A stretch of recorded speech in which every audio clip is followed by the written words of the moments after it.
Salut à tous, bienvenue sur Alsace 20. Il se passe toujours quelque chose sur la chaîne Alsace. Regardez cette mitraillette, regardez ces machines complètement incroyables. C'est un futur musée qui s'ouvre à la Vande-Senots. On vous le fait découvrir.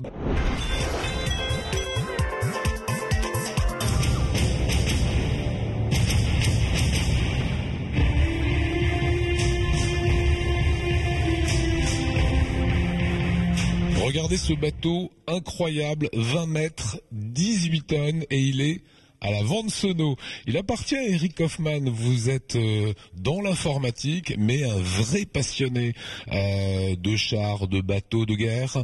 Il y aura un musée que vous allez ouvrir, ce sont les prémices. Ça vient d'où cette passion, Eric? Donc depuis tout petit, donc j'étais intéressé par la mécanique et l'histoire. Donc c'est un mélange des deux qui a abouti à cette collection. Alors les Alsaciens qui vous regardent maintenant se disent comment a-t-il fait pour amener ce bateau ici? C'est un petit peu compliqué parce qu'on l'a trouvé donc dans les Pays-Bas, à Amsterdam. Et au début, on pensait le tracter avec un bateau sur le Rhin. Donc j'avais contacté plusieurs sociétés, voies navigables, etc. Et ça n'a pas été possible. Donc on l'a ramené tout simplement par route. Enfin simplement, c'est convoi exceptionnel. Il faisait à peu près 30 mètres avec le camion. Donc une voiture devant, une voiture derrière. Ça a duré à peu près 2 jours. Donc c'était vraiment un convoi vraiment très compliqué à faire venir et très long. Et t'es pas dans cet état-là non plus? Non, donc on l'a restauré depuis 6 mois, on est dessus. Donc on a d'abord dû construire le bassin, le bâtiment qui allait autour.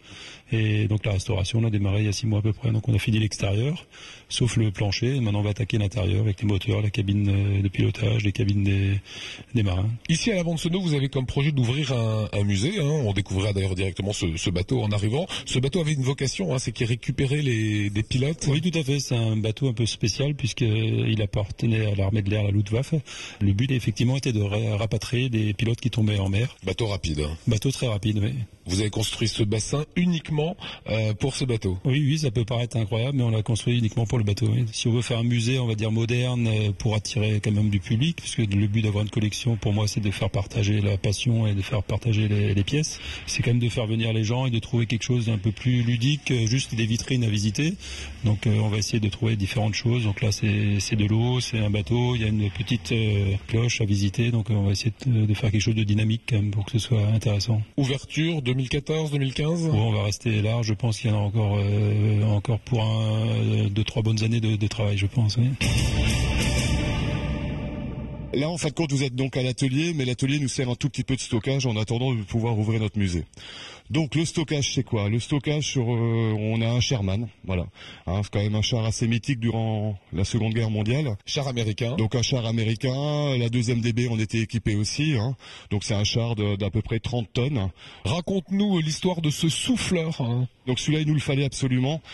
Pourquoi? Parce qu'en janvier 45, lors de l'opération Nordwind, lorsque les Allemands ont voulu reprendre Strasbourg, donc nous sommes à la Vande-Senots, Kielstadt étant à côté, les tanks destroyers 10, donc les TDM 10, étaient en place et ont repoussé l'invasion allemande, quoi. Donc historiquement, ici, pour notre musée, il nous faut effectivement un TD 10.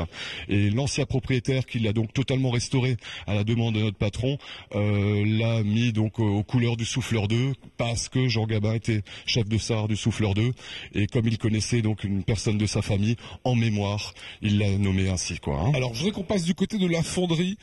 La chose, c'est que quand vous avez plus les pièces, vous les demandez carrément à des musées et vous les faites fondre, vous refaites des pièces. Alors voilà, donc là on le voit, les pièces vertes peintes, ça c'est les pièces d'origine. Donc un musée nous l'a prêté, nous a fait confiance, on l'a démonté, on a fait prendre les cotes et on a ensuite donné ça à une fonderie qui ensuite nous a fabriqué 4 canons identiques, on va dire, en brut de fonderie, quoi. Maintenant il va falloir les adapter pour qu'elles s'emboîtent les unes dans les autres correctement, parce que la volonté est de faire quelque chose de costaud et non pas des pièces en bois ou en résine, voilà quoi. Et alors pour entretenir évidemment tout ce matériel, 2 personnes, c'est Maxence et Mickaël. Un petit mot, Mickaël, sur cette pièce devant laquelle vous êtes. Il y a encore quelques bricoles à refaire dessus. Donc tout ce qui est circuit de refroidissement, après mise en place d'un siège correct. Et puis après, c'est parti pour rouler avec. Alors Maxence, quelle est l'histoire de ce char?